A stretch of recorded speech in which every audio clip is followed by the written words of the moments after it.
Yeah, are you able to kind of go over and detail the different types of abuse, just like you did, but kind of like maybe like provide an example of, because maybe someone's out there like, oh, I'm not sure what it is, but it's like, oh wait, I am experiencing that. So I think that would fall like under like, psychological. So yeah, what can be like a psychological? And don't worry if you need a minute to break. We'll just tell the editor, yo, cut it. Yeah, we'll chop it. So it could be like gaslighting, right? So you're playing with the person's mind, you're toying with their mind, you're making them start doubting and questioning themselves. So now they're not even trusting their own instincts. Yeah, I see. I can see that. You're in there. So it's like you're in their head then. Okay. Yeah. Okay. Yeah. Uh-huh. Emotional abuse is like, oh, you're worthless, you're not enough, no one else is gonna love you. You're lucky that I'm with you. Yeah, you're not gonna find anybody better than me. Yeah. Oh. Okay. Mhm. Okay. Physical abuse. Yeah, Of course. obviously, yeah. Sexual abuse. So like once like let's say you guys just had an argument, you like with your partner, you guys just fought, and the person is like, okay, well, like now trying to like have sex, and then like the other partner is like, okay, well, I'm not in the mood to have sex right now. Yeah. And then it's like and then it's just like the guilt tripping, like instead of respecting that no, it's like you start guilt tripping and like trying to tease or provoke that person, and then it's like you guys end up having sex, but was it really like consensual? Yeah. You know? Okay. That's a good one. Because some people might also think like, oh, just because we're married, you can't say no to me having sex or us having. There was even like a legal statute where if you're married, in some states even where legally you cannot be charged of raping your spouse because you're legally married. That's crazy. Yeah, which assumes that just because you're married, you gotta. you have access to sex whenever you want, which obviously is not the case. But it's crazy. Yeah, and even back in the days, you if that was your wife, she couldn't say no. Like, you come home from work, I want to have sex. Oh no, I'm not in the mood. That back then that didn't really happen. So and even, I'm sick. I'm not feeling well. I'm under the weather. Too bad. And it's like, that's crazy. Okay.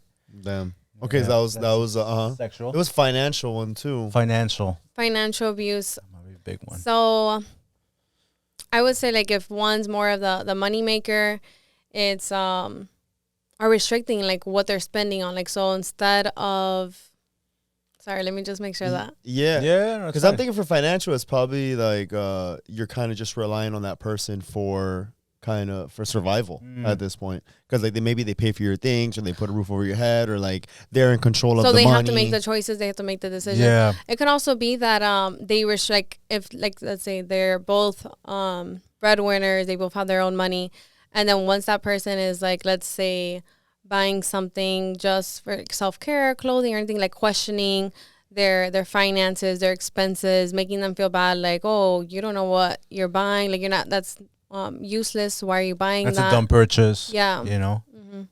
Okay. That could be subtle. Is there any more? Is there more? I think we psychological, emotional, physical, sexual, financial. Mm-hmm.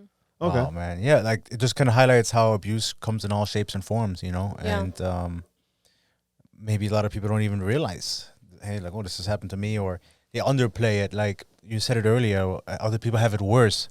Yeah, he cut off my credit card, but other people get beaten. Or some people have died from domestic violence. Yeah. So I'll be I'll be okay. Did you want some of this? No, I'm okay. Thank you. You want some? I'm good, bro. Thank you. But so that's it's devastating. But and even if like the numbers are probably very underreported, but it just highlights, even amplifies the fact that a lot of people are struggling with this. Yeah, and a lot of people feel shame too, like victims. Speak out. They don't even feel comfortable, speaking out.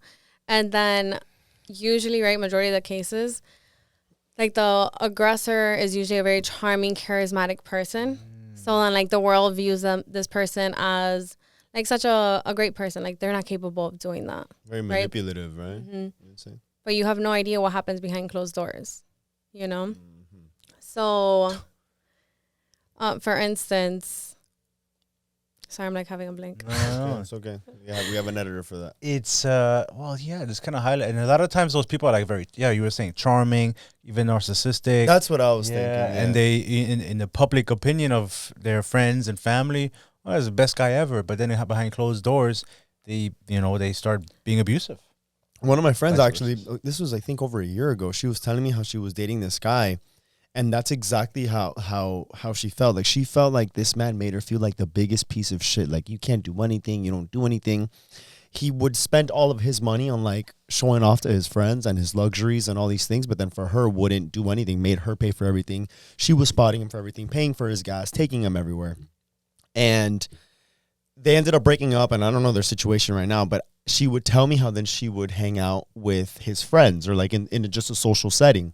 And they're all like, man, you don't know how much he misses you. He talks so much about you, all these things. Like, you were the best thing. Like, he was just so different when he was with you. And she's like, it literally got to the point that it got into her head where she's like, I don't know what to believe now.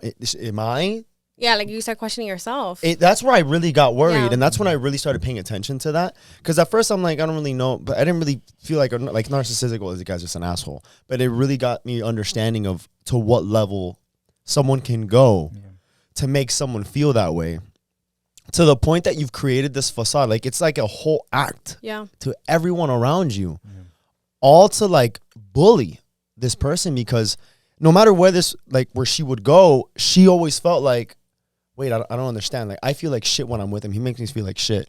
And now these guys are also, his friends are making me feel like shit, as if it's my fault that we're not together, because he's here crying about us breaking up. But this guy's making my life a living hell. Yeah. So that like it really got me scared, because if that's I don't want to say the mission, but if that's kind of the result of what narcissists do, I just feel like it can be many people can easily fall into that, especially when you think that you love the person or you feel like you need that person, because that guy would say the same thing, like, oh, you're not gonna find anyone better, like this and that, like look at what I have, look at all these people. But it's like the lengths that someone would go to literally like destroy one's like self-worth, self-esteem, like they break you down. It was just shocking when I saw that, like to see someone really be responding to that, and I just couldn't believe. And I also think it's like, and I'm sure maybe you can chime in on that, like the abuse, it never starts off like right away. It's subtle. Mm-hmm. It's like, you know, I would imagine, no, definitely. That's how they lure you in. Yeah, and it's like whatever you tolerate. Well, like they see how far. Yeah, you remember the story you would always share? It's, I don't know who it was. The husband was doing, he smacked something or he slammed something, and then the wife was like, "Oh, never do that shit again," or I'm out. Telling me that story. He raised his voice to her about something, and then her mom was there, and she looks at her like, "You're gonna, if you let him do this now, he's gonna do that forever." Exactly. She grabbed un sartén and she freaking threw it against his head, and he's like, "Yo, are you crazy?" And he goes, "Never fucking talk to me like that again." And after that, he was fucking. Exactly. You gotta shut that shit down. But if you tolerate that, okay, now he knows he can, or they know that they can yell at you.